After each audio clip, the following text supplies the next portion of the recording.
انت ايش بصير؟ مخزن بصبري اليوم؟ لا ندي لي عودي لمرعاك؟ لا لا ما لك ولا حقل. الصبري ذا لا خزن تبغى ينشتي روح ينشتي هرب. هذا معشتي لك اللي عدن بعده. عدن؟ ايه مو يعرفون بعدين؟ لا سينزل لك ونك تسبح بالبحر. ونك ذاك محسن وهذا صبرين. يا اخي مولع انت ندي لي عودي شمرعه نقي لي عودي حلا حلا. اسمع في واحد الان معه قضيه مهمه. مش لا انت الان معهوش سياسه ذا الخبر. انت تخاف من السياسه مش سياسه. هذا واحد مظلوم جدا اسمه احمد المشدلي. مشهور هو مشهور ولكن يريد واحد مثلك يوقف جنبه.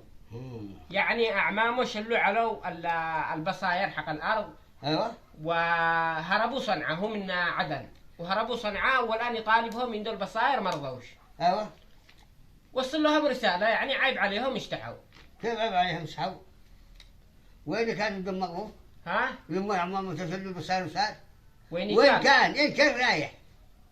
كان جالس اقول له بيتسرقوهين. لا ادري بناقشه بهذا الموضوع بس يعني مو بقى. احمد المشدلي هذا هو مشهور في الفيسبوك. مسكين يرحم الله لانه يعني بس يريد واحد مثلك يوقف معه. تمام. لانه البصاير حقه مع زي ما تقول اعمامه شلوا النهن وهربوا والان يطالبهم بالبصاير. يطالبهم من المحكمه؟ لا بس يشتكي يعني لانهم بصنعاء هو بعدن يشتكي. لا خلاص يطالبهم من المحكمه ويردوا له حقه. يعمل له محامي. وانت جاهز؟ انا ما ولا محامي ولا شيء. انا حميته على نفسي من حقي. ملئ هو يشتيك. وصل لهم رساله قل لهم لو سمحتم يا جماعه ردوا له بصائره حق احمد المشدلي. احمد المشتري مدري السنتري.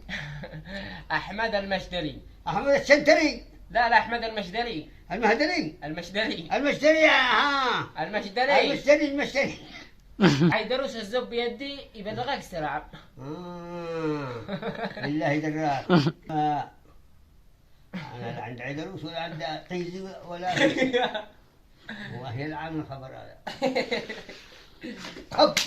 يا سلام راسك خب. بني.